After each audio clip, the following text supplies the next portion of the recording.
Good morning, everybody. Hopefully you had a wonderful Thanksgiving holiday weekend. Got to see your family and got enough to eat and had a good time. But we're back into the business of making some money and growing your business, so let's talk about that. We got the 5Q tape breakdown last week, which probably with a lot of you taking care of Thanksgiving and family and all that stuff maybe didn't see, but it was a great example of Gotzing and what open-ended questions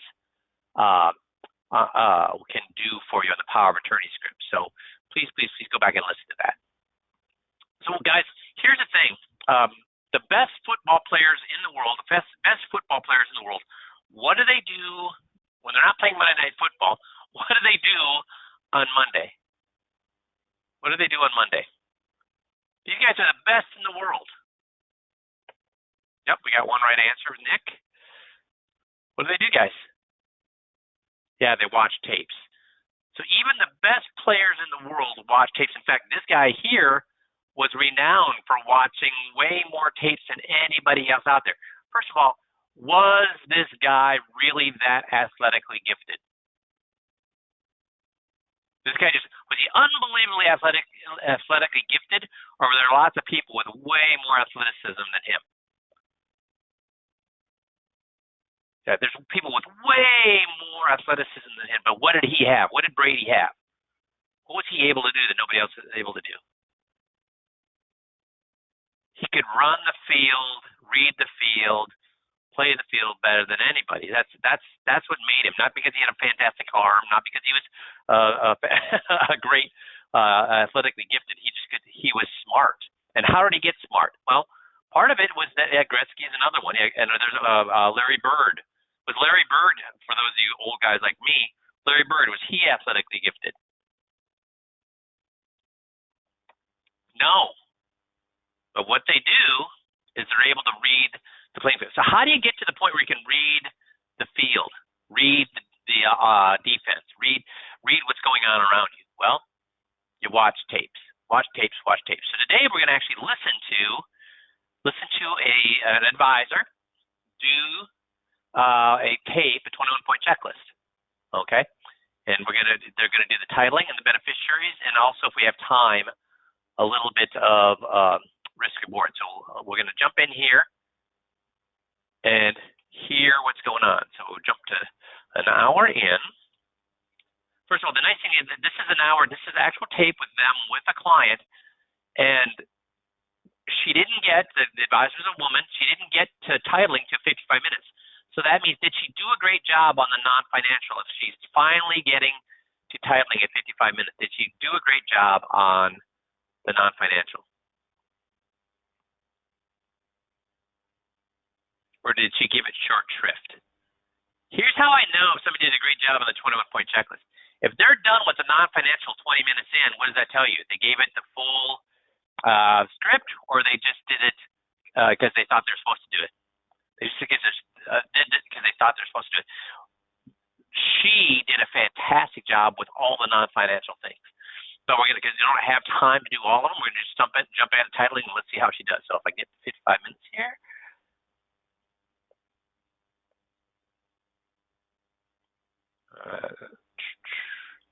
It's a little bit of a hit and miss here to get to the right place. So we'll start right about here. And then the punitive damages. So, but having that in place is already, a great thing that you're doing that. So just go back there and when you do that, make sure it's got those two things. Okay, well, thank you. So, all right, and then we're kind of going down here. Some of the things we want to talk about is your assets. Some of them may not be titled correct, and I think you've done a lot of it well. And I was really looking at this So that thing. one I just handed to you. Yeah. You probably have that listed as a trust. So. Yeah, so because you see here, well, here's where it says. So you see, what does it say? It says both of your names, and then it says here, JT. Joint. Yeah, that's joint. And then it's joint tenants, okay? Now, most of that, so that what does that mean if it's joint? Then that could be both, right? So and why would you want to have it that way? Because it's access. Yeah, both of us can. You both have that, exactly. Now, and you would want it that way because if something happened to one of you, do you want the other person to have to go through do you want the other person to be able to access it right away or two? Because if there's no beneficiaries and it just, just says joint, or if it was in just one person's name, what would the other person have to do in order to get access to the account? What's the process, the legal process in the courts? And I know this is probably what you want to avoid because you set up the trust. Probate. Yeah, probate. And why did you want to avoid probate? So nobody knows our business. Nobody. That's a good reason, right? You're way on top of it because half the people, a lot of people don't even understand that it's public knowledge. So you can see how. What did she just do a little bit of right there? What did she do a little bit of right there? Very good, Dale. Yeah, she empowered. Just go to the courthouse and check everybody's you want. Yeah, exactly right. And so, you want it to keep private. And then, do you think probate fast or can it take a while sometimes? Probate is slow. Slow, right. And during that time, if it takes time, so it takes you time, but what other things The might bills are accumulating. the bills accumulate? Yeah, right. And do you think the probate process itself, if you're going through the courts, but kind of who do you need to? Cost and money, Lawyer. attorney. A lawyer, right? And it costs. So that's you didn't want to go through probate because public, but what are some of the other reasons? Because it would cost Court time costs, and time, costs. time and money. So you've been very proactive to get the trust to avoid that. Now, on this account, we see you have both of your names, but you don't have the kids' names. And why wouldn't you want to have the kids' names on there? Why would I or would not? Wouldn't you? Because I I know- take my money when I want. They need money. Exactly. You don't want them to have access to all of it, right? What happened to my account? Oh, Mom, I like my new vehicle. Right. You don't want them to just be able to get it whenever, I don't right? think they would, but yeah. Yeah. And then, but they're also married, right? And so- divorce-wise, yeah, if they got Divorced then or, they have to split it. yeah, exactly. Or what if they got, we talked about suing, Sue Happy World, if they got sued Yeah, and their name was on it, would that be part of their, yeah, that'd be part of their property. right. So that's all reasons why we don't want to have kids' names on it, right? But if we don't have it on here, so how would they know here who this money is going to go to in the event you're both gone? I think we have a beneficiary stuff listed. Right, you would on any of you do on some of the IRA stuff. You would have the beneficiaries, and on the the other account, which there's a brokerage account, there's not a lot in it. So did she correct the client when she said beneficiaries? Or did she give a reason why she was right, but it's now going to have her realize that, but you don't have those beneficiaries on your regular accounts. So did she argue or did she agree with the client when she said, well, I think we have beneficiaries on that account? Yeah, she said, that's right, Artie. She said they were right. She agreed, right. There, but on that account, it just says the joint tenants. You see how So you're right. You're 100% right. The IRAs will have a beneficiary form, right? But on the other, your joint account, and if it doesn't have your kids listed and doesn't have how would they know where it should go? I just assumed there was a beneficiary thing. You would assume, right? I would agree with that, because you have it on the IRAs, right? So why wouldn't it be on the? Because if it had to go through probate to get to your kids, it would take time and money, and even though it's not a lot, you've set things up to avoid that, right? Okay, so at this point, she's run into a roadblock where this lady still doesn't get joint with rights, or joint tenants does not prevent them from having a beneficiary. So instead of making sure that's 100% clear, what did she do when she ran into a roadblock? Just moved on. Can we move on before we make our point? Can we move on? Or what happens to the house we're building with playing cards? If we move on until we get the agreement on that, what's going to happen? Because if the lady believes that there's a beneficiary on joint tenants, if she believes and guys, can there be a beneficiary if it says joint tenants? I've had advisors get this wrong. Can there be beneficiaries if it says joint tenants? No, there cannot be. No, there cannot be. If it says joint tenants, it says it goes to who when you die? If it says joint tenants, who does it go to when you die? The other person. There is no beneficiary except the other person. If you want it to go to your child, it has to be a what?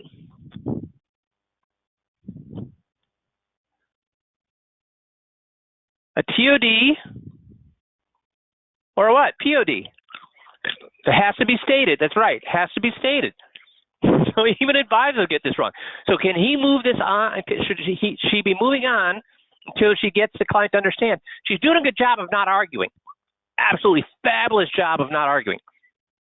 But you can't move on. You gotta say, you're absolutely right. You're absolutely right. You know what? And you're right. It should be. There should be beneficiaries. I have no clue on why the legal system, on why the banking system, on why the brokerage system does not allow you to do beneficiaries. But if it says joint, it means when you die, it goes to who? Yeah, that's right, to that person. And guess what they don't have? I don't know why they don't do this. I don't know why. It makes sense. Like you said, it makes sense to have that. I would assume it too. But the legal system does not allow it. So guess what doesn't have a beneficiary when you think they would? See, how many times did I give her the answer? I'm giving her the answer that joint does not have. I'm saying she's right. I'm saying this, assuming it would be a good thing. It makes sense. It's logical. But how many times I tell her, but the legal system, the banking system, the brokerage system does not have that on joint. Have I set it up so she's going to get the right answer? Yes or no? Have I set it up so she's going to get the right answer? Because 3 or 4 times I basically led her right to the point that, hey, and I'm not telling her she's wrong. I'm saying, you're right. It should be this way. It should. The brokerage should do this. Bank should do this. The legal system should do this. But gosh darn it, they don't. I mean, but IRAs have it, but guess what joints don't have? How many people would get that right if I said that? And they have to say it because there's only one person they believe in. Who is that person? Themselves. They must say it. Because even if I did that and she wouldn't say it, guess what I have to do? Circle back. If nothing else, I'd Google it for her right there and there. Because we can't move on if she believes there's beneficiaries on joint. Does that make sense? Because if you had your choice, do you want your kids to have to go through that, or would you want them to be able to just have it have it right away? Right. And if we asked everybody, how many people do you think would want to say, oh, go through the process, or would they want them to give it to them right away? So now the good thing is we caught this, and it's pretty easy to fix. Okay, you can add a beneficiary to that, and really when you set up the account, there's 2 forms. Okay, one of them puts it through probate, and one of them avoids probate. Okay, and there's 2 of them when you do it. Now, and again, we can fix it. Probably take 4 to 6 weeks because we got to get the wrong form back and send in the right. Are we sure this lady thinks it needs to be fixed at this point? Or is she still may she still in her head be thinking, I don't know why you're saying it's being fixed because I have beneficiaries on my account. See how, did the advisor take care of that?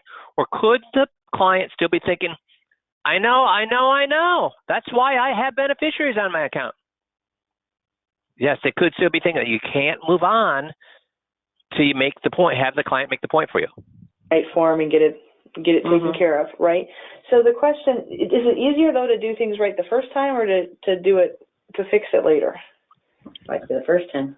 Yeah, probably the first time, because so when they got, if most people would want to avoid probate, okay, and they would want to have their kids avoid probate, why do you think, and there's 2 forms, one goes through probate, one doesn't, why do you think they didn't get the form out that, would avoid probate versus the one that would send it through probate? You probably weren't aware of it. Well, it could be. We weren't aware of it. Or why do you, let's see, the company Pershing, I think, is your, the custodian. Taking a lot longer to get the money away from them. Exactly. Yeah. They want, because do they want to keep money for a little time or a long time? A long time.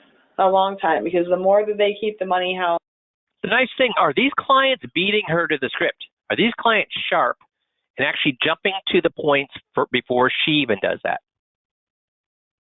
Yeah, they are. They're awesome. Now, and when they jump to the point before you even bring it up, that's a great time to do what? What tool is that a great time to do when they do that? So she didn't do this wrong, but as a way she could have made it a lot better. When somebody makes a point for you, that's right, Dale, empower. Now, here's the thing, though. Could they still, because she's using they, Pershing, could they still be thinking, yeah. If they didn't do this, they're doing it wrong, but we did it right on ours. Could they still be thinking that? Yes, they could be. So let's see if she finally gets some. Let's see if you're convinced when she gets done with this, whether she ever got them to admit that they have this wrong. Are they? If they got working. Yeah, there you got some working for them. And then let's say, while it's going through probate, do you think that they're telling the kids, hey, as soon as this comes out of probate, we'll get you the check?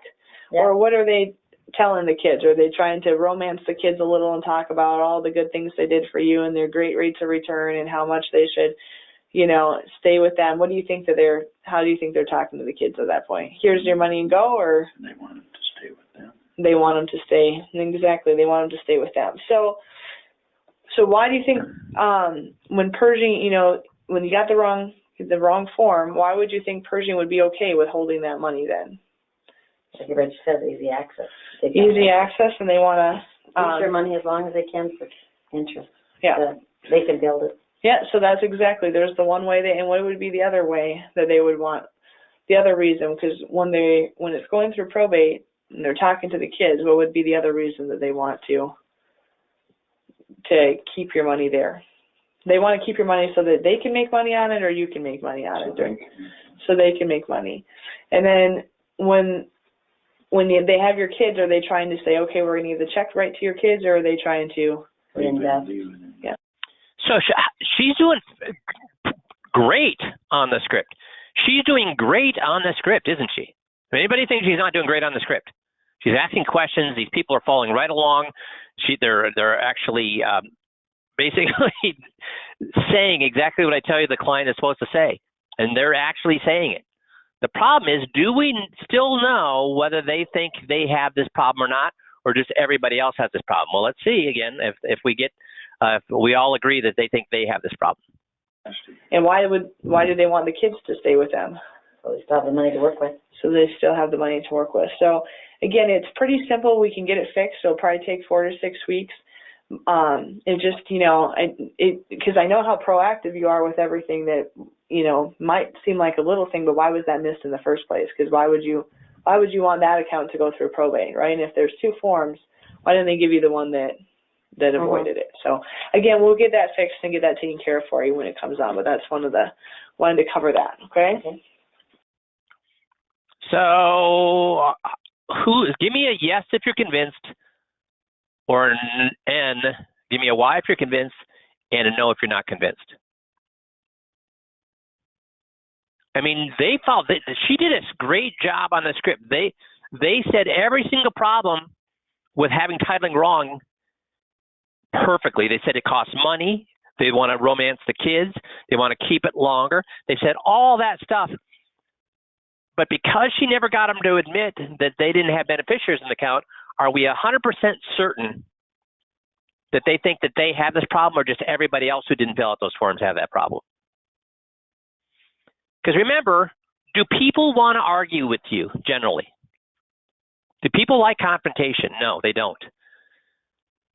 So she could very well be saying what? Yeah, no, I get it. Yep, I get it. Luckily, and then in her mind, she's thinking, luckily we don't have that because I know we have beneficiaries. So you got to be really careful, because if we just listen to this on the surface, does it sound like she's nailed it? I think so. I mean, the script was done very well. The client said everything we wanted, which is that if you don't do titling right, it's going to cost you time and money. And the reason that companies are fine with doing the titling wrong is because they like to keep your money. And they want to make money off your money. So she did all of that right. The problem is, at the very beginning, we don't know whether they think they have this problem or not. And how much time in this tape?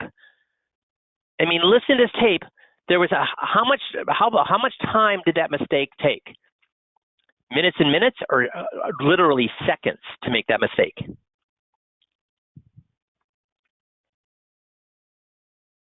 Where she didn't get them to say that they knew they had that problem, that the joint account did not have beneficiaries. They're not just the problems with that, but that because you have to start out, we have this problem. Oh, boom, boom, boom. Here's what happened. That's right, Artie, just seconds. So do you see the importance to listen to tapes? Because otherwise, if I asked her, how do you think you did on the titling script, guess what she would tell me? And when I walked through this tape with her, guess what she did tell me? She did what? Great or screwed it up? Great or screwed it up?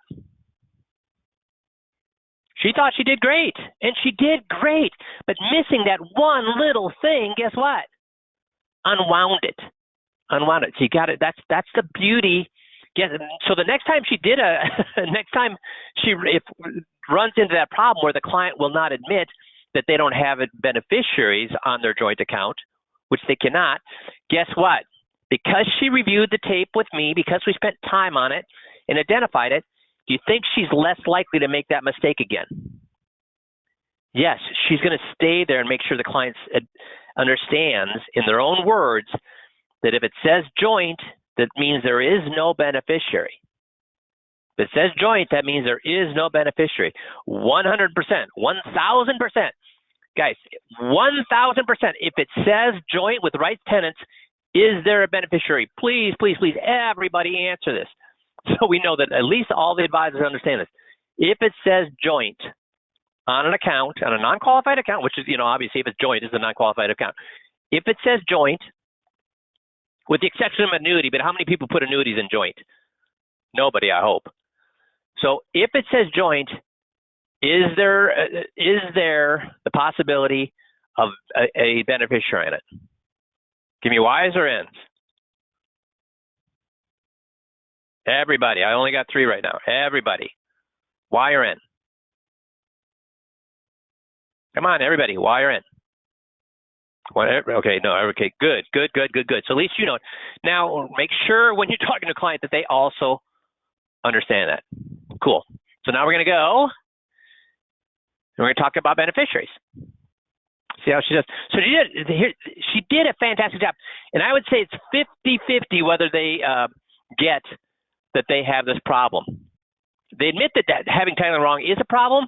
I'm only 50-50 whether they get that they have that problem. So now let's see how she does on beneficiaries. And the next area here that we want to cover is beneficiaries, okay?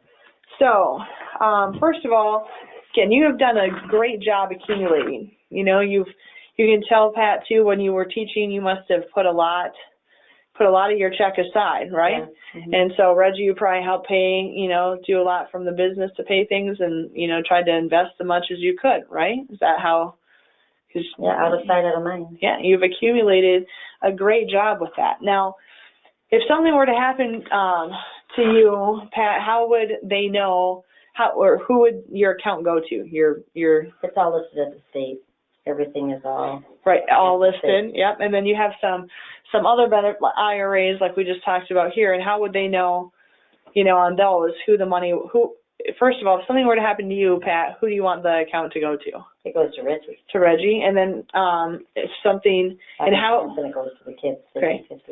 Okay. So we're gonna see my drawing upside down. Okay. Right, so if it goes, it's supposed to be an R, not a B. Yeah, I think you'll figure, right? If something happens to Pat, it goes to Reggie. And what's that form called when you fill out that form, or what is it called when a person receives, is the one that would receive the benefit? A beneficiary, right on topic there. So that form is then called a beneficiary form, right? So you mind if I share just a little story on how important that beneficiary form is? We had a colleague that called not too long ago, and he had some clients in his office, and the clients were pretty distraught. And kind of give a little background, they have a daughter, and their daughter was pretty successful, right out of college. She got a good job, with a company. She moved up along the way, and right out. Yeah. Well, you're getting there, Reggie, but you're on top of it, right? And they shouldn't change the beneficiary. Right. You're on track. Mm-hmm. So, right, she divorces this guy. Wow, did you hear that? The client was way ahead. So again, a great chance to empower them. So they've already identified with the story that got divorced and didn't change the beneficiary. That's incredible that the client got there. But that's when you do the scripts right, that's what will happen oftentimes. Right, because she knows he's sleeping around, he's doing drugs, not a good guy. A couple of years later, she meets a a good guy. She gets married. They have a family, have some kids, right? And you already got the Yeah. and Change it. yeah. And but before this happened, she was going to go on a business trip. And so, what do times people do before they go on trips? They want to get their affairs in order, right? And what kind of things do you think she might do to get when they say Life insurance. life insurance could be? And what, like when you did, like you get a will or what, like sure. like you got a trust, right? So she goes to one of the best attorneys in town and draws up a trust because her husband, her second husband, actually is a stay-at-home dad because she's so successful, right? So she gets the trust, gets it all drawn up, right? And who do you think she was trying to take care of through that trust? Family. The family, right? Now, and you hit it on because tragically, the tragic part of the story is she's ended up that she was killed in a car accident. So she had the trust and she had things set, right, that she wanted to take care of her husband and her kids. But she started that job right out of school, and who was she married to at that time? And where do you think most of her savings were? Because when you were working, Pat, where did most of your savings, besides the land, where did most of the savings go? Or through school, when you were working at that, through your job, where does it go? Like, oh, you mean into your, I don't know. Yeah, you're right. Your like with you, it was like your tax sheltered annuities, your 403b Right. plans, right? And if it's at a corporate level, it's probably called a 401k or any type of retirement plans, right? So that's where most of her assets were too. And so the clients were upset because they came in and said, you know, is there anything we can do? Like, obviously this isn't how she wanted it to go, right? She set up a trust, she had it going, she would never want it to go to that, you know, piece of work of the first, right? And what did my colleague have to tell? Legal findings. Yeah, there's nothing I can, because, and even if she went back to the best attorney in town that drew up her trust, what is he going to have? Sorry, you know, he probably should have caught it. He should have caught it. He should have caught it, but is there anything that... No. So what form then overrides even a will or a trust? Your beneficiary. Your beneficiary forms, right. Yeah, it's 100, your... Now, how well has she done on this so far? Fantastic. She's got them to admit, in their own words, the beneficiary form trumps the will or the trust. And you're going to see that it's a good thing she did that because it comes up later. It's amazing what the clients will forget. And the reason they forget it is they're trying to protect themselves from does anybody want to admit that they made a mistake? No. So they'll come back and try to say, well, that's not the way ours is. You have to get them to set it up where they can't say that. She's done a fantastic job of that so far. You're right. So when we walk through this again, so Pat, you'd have it that it would go to Reggie, something happens, and then if something were to happen to both of you, it would go to your two kids, right? Now, I think you like your, you know, Preston's the one close by, right? So, and he's probably helped you more, so he's probably going to get 90% and Tyler 10? That's equal. Equal, so they each get equal. So 50, I'm not even, one. Yeah, I can't write everything upside down. We're doing... They're perfect. Not too bad, huh? It should be as good as the wages. This one lives closer, he gets more benefit out of us. He does right now. He gets a lot more money out of it. He gets more out of you now. So if it was going to be anyway, he'd get more, right? Tyler, but you have them just like equal. Because if you didn't have them equal, what kind of problems could that cause? Yeah, big problem. Right, because then Preston, if Tyler got more, Preston might say, what? Man, you loved... Him best. Yeah, and nobody wants that to happen with their kids, right? So, and now they each have one grandchild, right? You have, one has the little girl, right? One is a little boy. Yep. Now, do you love your grandkids? Oh, yeah. Yeah. A lot of people tell us they love their grandkids more than they love their... Definitely. I can see that. So how's she doing with this script so far? Perfect. Yeah, you're laughing, so you probably right there, right? Because your grandkids, you get to just enjoy all the good times. The fun, right? So, and if I had 100 people here and I asked 100 people, do you love your grandkids? What are they all going to do? Yes. I mean, if someone says no, what's everyone else going to do? They're going to look at them like, wow, they must really brat. Yeah, what's your problem, right? Yeah. Everybody loves right. Everybody loves their grandkids. So, okay, so let me walk through this again. So, Pat, if something happens to you, it goes to Reggie. If something happens to both of you, then it goes to your two kids equally, right?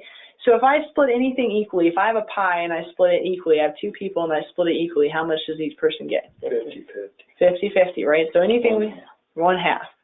Exactly right. I mean, you can only split it that way, right? Mm-hmm. Now, that's if we lose one, okay, and one person were to, one of your kids were to predecease you. Now, we lost one. We only have one left. If I have anything, if I have a pie and I have to split it equally between one person, how much does that person get? Whole. A whole 100%, right? But I So, think that's the way we have it. We have it that it goes to their. There, it goes on to the. it goes on. Now, you have that in the trust or on the beneficiaries? I think it's on the beneficiaries. Because when you filled out the beneficiaries with the state, and lots of times you probably had that for, how long have you maybe had some of those? Just 4 years when I retired. When you retired? Mhm. Okay. So, because if you put it and you split it equally, what happens to? Caitlin, she doesn't get anything. Right, and if we split something equally, and something happens to one, we wouldn't disinherit that grandkid on purpose, right? Right. Because why would that because if something happened to the son, would you want the grandchild? Right. Because why would you want? I mean, I think it would be important, but why would you think it would be important for that grandchild too? Well, first of all, there wouldn't be the income coming in for her dad. Right, would be the income, and if she didn't get it, and she saw everything go over here, what might she think too? Yeah. My grandparents must not. Well, Makes sense, right? So, and that's when we talk to most people, that's how they want it to go. So, but if we split something equally, okay, if anything that I split equally, if I have it between two people and it gets split equally, they each get 50. So if I have that word equally in there, what happens then? If the word equally, it splits in between equally and I lose one, then equal goes, I only have one left at that point, right? So then who would we automatically, and obviously it's not done on Tanya, when you did the trust, you probably put the wording in there, right? That if one happens to one, it goes to. Yeah, I was thinking that in the trust it said that, but I could be wrong. See? Did it come up? She said in the trust, do you see why it was so important up front for her to say, okay, even the trust, if the trust is done right, guess what? Doesn't matter because the beneficiary form trumps the trust. And now the lady is saying what? Yeah, but in the trust it is right. And watch what it allows the advisor to do without any pushback from the client. You know what? You're probably right, 100% right in the trust. I'm sure it says it. Like that's where, like when we talked about the story with the client and their client's daughter, what did her trust say? Her trust said she wanted it to be taken care of by her husband. Yeah. But the beneficiary form overrode it. Right. So if we have, and like when we got some different IRAs here, if we have the IRAs and it's split equally, then unintentionally we would have. This now, the lucky thing is we caught it, right? We caught this now because both of your kids are still here and you're still here, so it's not a big deal because we caught it, right? And you can still fix it because you have it right in your trust, and we want to make sure it's right on the beneficiary forms, right? So the good news is you can still fix it, just like we talked about the titling. How long did I say it would probably take to fix the titling issue? Oh, yeah, 4 or 6 weeks, something like that, right? You can fix we can fix the beneficiary forms that easy too. So the question is, when you filled out those forms, okay, did you fill them out yourself or did someone give you those forms to help you fill them out? I went up to the state. Went up to the state and they probably gave you the forms to. Yeah, they sat down with you and go over them with you. Okay, and so when they talked about if something happens to Reggie, you want it to go to your kids, and that's probably where you said they want it to go. Probably, yeah. Because if I have to ask, what does most people tell me they want it to go to their kids? How? Equally, right? So if we put equally, and that's what most people, right? So now it's just an additional, just kind of like the titling, it's just an additional form or something that could be done right to make sure it's not just equal, that it goes just like your trust, right? But why do you think that that might have not been done right the first time? Because again, it's just a simple form, right? Yeah, I had grandkids back then. Oh, no, we did. Yes, Still had one. Oh, we had one. Just had one, and you probably, did you think maybe you could have more? You might have. Yeah, we figured we would. you hope, and you might still be figuring you might have Maybe. more, right? So when you look at some of the things like with the state, or like on the, there's a lot of things that are on here that are done, that are right, when I go through these statements, or even just on here. You have your IRAs here, right, or here. And so if we look at the statement, there's some things done right. Like for one, you have Franklin on here. Franklin's got their number, right? Just like over here, you have the advisor. He's got his. Just so you understand, they keep saying the state. She worked for the state and did not work with a financial advisor. So the state benefits person helped her fill this out, or she was responsible for filling it out herself. So there was no advisor here. So she's going to accuse Franklin or the entity that holds the 401k of the problem. Is that the correct way to do it? If there's no advisor, who do we place the blame on? The entity, and that's what she's doing. She's doing it perfectly. His name, and his number on here, right? We can see it. I think it was on the. Yeah, Kevin Bay. Yeah, right here. Now, why would that be important to you to have the contact information on there? Have any questions, you can call him.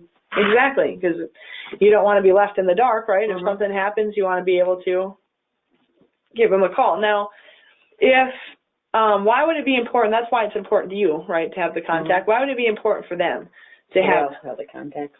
Yeah, to have the contacts. And then what if instead of Franklin, what if it just said the WEA or WEA, right, is the other one, or one of the other companies you had? What would happen to Franklin if it didn't have their information on there?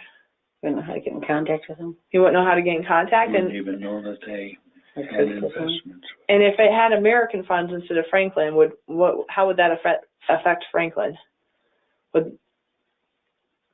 you think do they get paid for money that's in their accounts or not in their accounts? Yeah, so it wouldn't be withdrawn. So if they don't have their contact information, it's important for you so you can contact them, right? Or just like here, with Kevin Basie, his information's on there so you can contact him. But if it said, John Smith on here, what would happen to who would get the? Why would Kevin not want it to say somebody else's name on that account? Because he's our advisor. He's the advisor, and do they get? He gets a percentage. His cut. Right, and Franklin gets paid when your money is with Franklin, right? Do they get paid on the money that you have somewhere else? No. They only get paid when it's with Franklin, right? And the other things that, that they can be right, and this one I was going to go through your IRAs, is the amounts, right? Should the amounts be, if we take a look here in the amount, like in Franklin there's $400,000, right? And you can see your IRAs here. Is that the correct amount, do you think? Does that look like? I would say it is. And that would be important, right? Because why would you want it? It probably took you a little time or a long time to save up that, to build that. All my paychecks. Right. I think I took $500 out every month, or no, $1,000 out every month. Right, so if that money, it took you a long time to save that, right? So you want that amount to be right? Because it took you a long time to save it. You don't want it to go to somebody else, right? So you want it to be right. And what do you think, why do you think Franklin or even the Kevin Bay, why would they want the amounts to be right? Sure, they get audited. They get a percentage off of it. And they get audited and they get a percentage, right? Do you think? Now, in this case, she did identify the advisor as Kevin Bay. So when it comes to titling, we're going to blame the company. But when it comes to beneficiaries, are we going to blame the company or are we going to blame the advisor? Have them, and we are not going to blame anybody. Are we going to allow the client to blame the company, or do we want them, when it comes to beneficiaries, to blame the advisor? Which one? Company or advisor? C or A? Advisor. That's right, advisor. They get paid the same on a $40,000 account as they do a $400,000 account, or 10. So they Hopefully they get a little less percentage on the big account, but I doubt it. You're probably right on there, right? So they want their name and the amount rights. It's important to you, but why would it be important to them? So they get their money. Right. So, but then when we look at the beneficiaries, so there's some things that are done right, but what were some of the things that maybe weren't done right when it comes to the beneficiary forms? Yeah, well, these were established a long time ago, too. This was established way back when we were younger. Yeah. So, and when you have kids, and I guess that happens, but there's any time when you have kids, if So the client now is defending herself. I know, but these were set aside a long time ago. So obviously that's why we did. What do I need you to jump in and do if she's blaming her? Because she's blaming herself. She's defending herself, saying, "I know, but these were done a long time ago. So maybe they're wrong, but it's because I was done." If she's defending herself, we need to immediately go in and make sure she understands it's not your fault. It's the person who set it up. That's whose fault it is. So let's see how she does on that. Everybody, unless we knew that there's no way your kids are going to have kids, or couldn't have kids, is there always a chance for grandkids to come? Mm-hmm.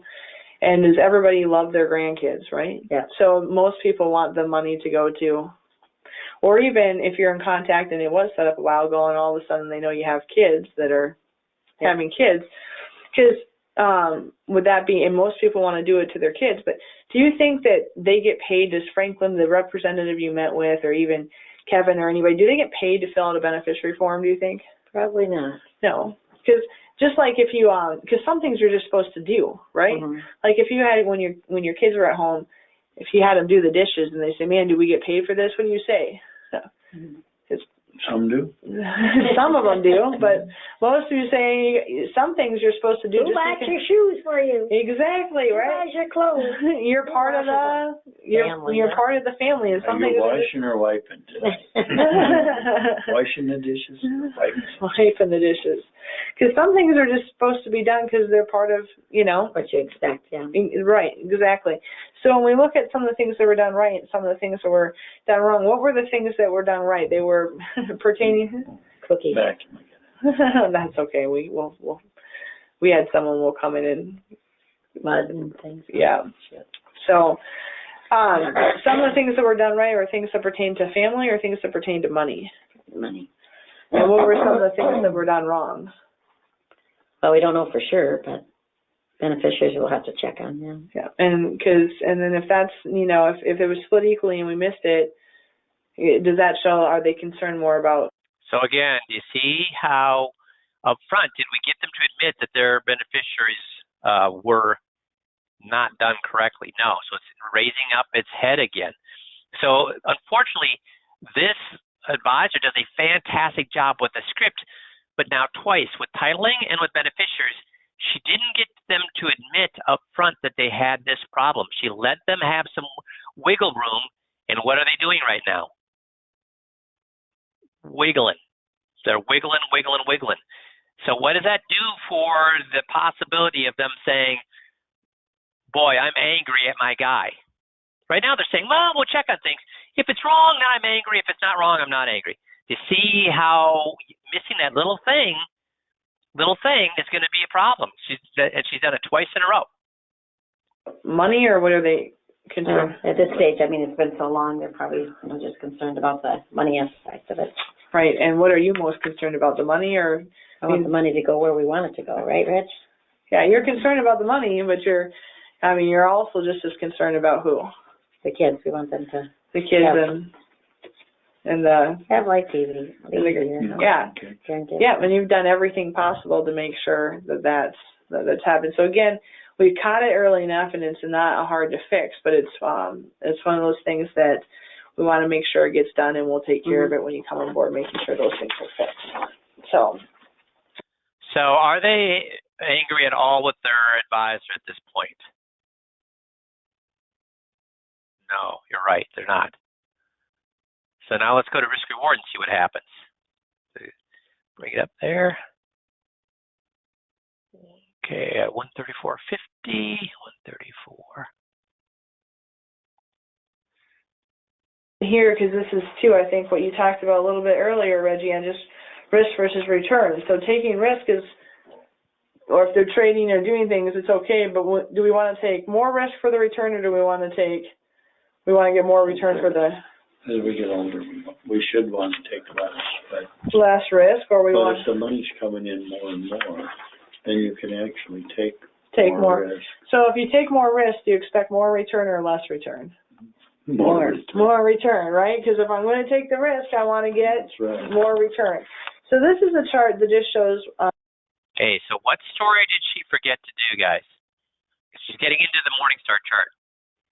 What story did she forget to do? And guys, you cannot forget this story. It prevents them from getting defensive at the end of the script. When it comes to risk reward, very good, Tom. The cable TV story. The cable TV story, where we say if your daughter moves into an apartment building and part of the rent is 100 free channels of cable, 100 free channels of cable, and then she calls and says, "I'm confused, Dad. I get 100 free channels of cable with my rent, but now the cable company sent me or called me and said they want me to pay them $100 a month or $85 a month for 50 channels." So if your daughter said, "Hey, should I pay $85 for 50 channels, or should I take the free 100 channels, which includes all the 85, and then more for free," what should you tell her? Well, obviously, I'd say take the free ones. Right. Because if you're getting more and paying nothing, or would you rather get less and pay $85 a month? Now, how many people are going to get that wrong? How many people get that wrong? Nobody. So that's what you need to have them say that, because in real life we're saying, no, you'd be stupid to pay for something when you get something that's even better for free. And guess what they're going to find with the risk reward? Are they paying? They could get indexes for free. They get indexes for free. Right? They can get index investments for free. And if their investments are performing worse than the indexes, that means they're paying for less. And then you can go right back to the cable story. You got to do that. You got to do that. You got to do that. We're kind of a risk chart. You see down here, it just says risk. Standard deviation is another way to measure risk. So if you look here, it says low risk, low return, right? And the more we go here, it's high risk, high return. So if I go up here, it says high return, right? So the further this. Do we have any clue whether they understand this chart at this point? Who's doing all the explanation of the chart? She is. They have to explain. They've never seen this chart before in their life. They've never seen this chart before in their life. They need to explain the chart to you. Otherwise, they're just going, because guys, will we say, yeah, when we're confused, will we nod and pretend like we get what's going on so we don't look stupid? Yes, we will. And that's what I'm afraid might be happening here. This way we go, the more risk we're taking, and the higher up on here, the more return we're getting, right? Mm-hmm. So this square here is the benchmark, okay, of the market. So if we kind of draw a line from here, this is saying. Do they understand what benchmark means? No. So at this point, what's happening to the advisor? They're starting to do what? Are they using motivational interviewing, or are they selling, telling, preaching, and teaching? They're selling, telling, preaching, and teaching. And is this the point we want to be doing that? No. And based on where that is, if you're taking this much risk, you should be getting this much return, right? If you're taking this much risk, you should be getting this much return, right? So when we look at your funds. Did she explain the diagonal line? Do they understand where that diagonal line came from? Or is that just a foreign line drawn that she hand drew through the, see?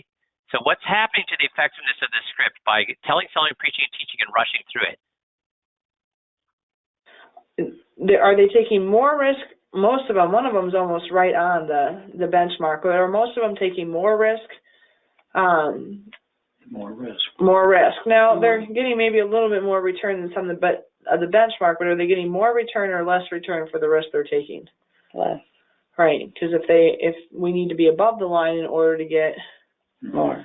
Now, when you said, the older you get, you maybe not want to take as much risk, right? So we should be back down here. But if we're taking risk here, where should we, like over here, where should we expect this? See, they're getting this. They're getting that they should be getting more return than they're getting for the risk they're taking. But the problem is, just like with when you go to the optometrist, if they just give you a pair of glasses and say, here, do these make you see better? Yeah, they do. Is that the best pair of glasses for you? No, you need to have something to what it to. How are we hardwired as a child to do what? To know immediately what is the best, or to know what's the best between two choices. We need to know what's best. It's so much easier to know what's the best between two choices than just to pick the best thing out of a pile of stuff. They have nothing to compare what they're currently doing to. The importance of the cable TV story, the importance of going through how that line was drawn in there, that it's talking about indexes, and you can get that for free. You can buy those indexes basically at no cost whatsoever. Now they can compare. Oh, so we could have gotten this thing for free, but we're down here getting these things, and we're paying for it? That's a ripoff. See, that's what we need. You need to give them a comparison. Otherwise, all they think is, yeah, well, these are bad, these are bad. I guess we should go back and ask the advisor for better funds. Is that getting anything? If they just say, oh, these funds are bad, I'm going to go back and ask my advisor for better funds. Did you get anything? Y or N? If all they get is these funds are bad, if all they say is, yeah, these funds are bad, are you getting anything? They admit all their funds are bad, all the stocks they've chosen are bad, or their advisor chose bad. Do you get anything for that? No. What is the purpose of the risk? All of the scripts. What is the purpose of all the scripts? What is the purpose of the risk-reward script, guys? What is the purpose of the risk-reward script? To say, my guy, that's right, Artie, I can't trust my advisor. He screwed me. So you have to not just show them that the funds are bad. You have to say, listen, he could have given you these basically free investments here that would have cost you, that are performing better than what you're doing now. You could have got these free investments that are performing better than what you have, but instead you have these investments here that you're paying a ton of money for that are performing worse. Now do you have what you need? Yes. Now you're like, that guy screwed me. That's what we want. Not that the funds are bad. We want that my guy screwed me. Let's see if she gets that. But right now, would you guess if she's going to get it or not get it? Based on skipping the cable, skipping how the line was developed, that comparison. Yeah. Right, because do we want to take this much risk for that much return? Mm-hmm. Or do you want to get? So that's one. And then I do have, so that's on some of your mutual funds, and we have the same chart on some of your stocks, okay? Uh-huh. And so if we do the same thing, we kind of draw the line through it, it's going to look, you know, you have a couple of them that are, one's right on the line, one's above it, but where are most of them? Below. So that means they're taking, More risk but less return. yes. Oh. And if you had, you know, have you ever heard this before or saw these before? So they get that their funds suck, but does she have what she needs yet? No. I don't know. Similar probably to that. Okay. Now, if you were to see this and they showed it just like this, would you say, okay, I want to be in those funds, or what would you say? Probably want to change them. Because do you want to take more risk for the less return, or do you want? No. Right. So why would they be, you know? You want to get the one that's up here. You want to get the higher Mhm. ones. So why do you think maybe they wouldn't want you to see these all the time? And again, this is written by what company here did them? Morningstar. Why do we like to look at reports from Morningstar? Because they don't have anything to Yeah, exactly right. They're a third party. gain or lose. They're just telling us the truth. So if, you know, why wouldn't maybe American Funds or Franklin, or they might want you to see where that they are? And is she blaming now the advisor or Franklin American Funds?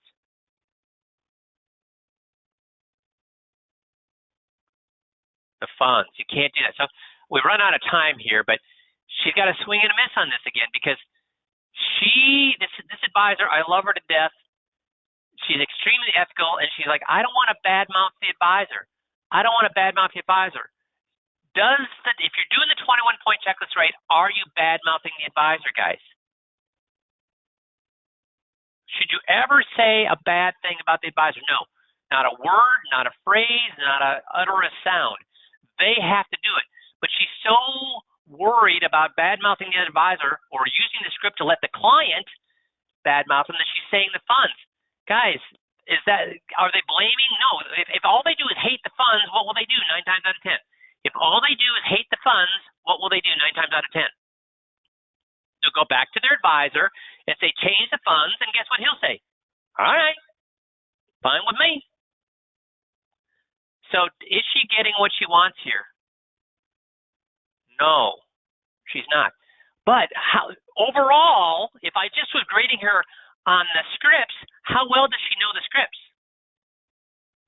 Good or bad, G or B? The scripts themselves, yeah, she's great on the scripts. She's great on the scripts, that's right. So what's the only way she'd know she's missing these critical parts?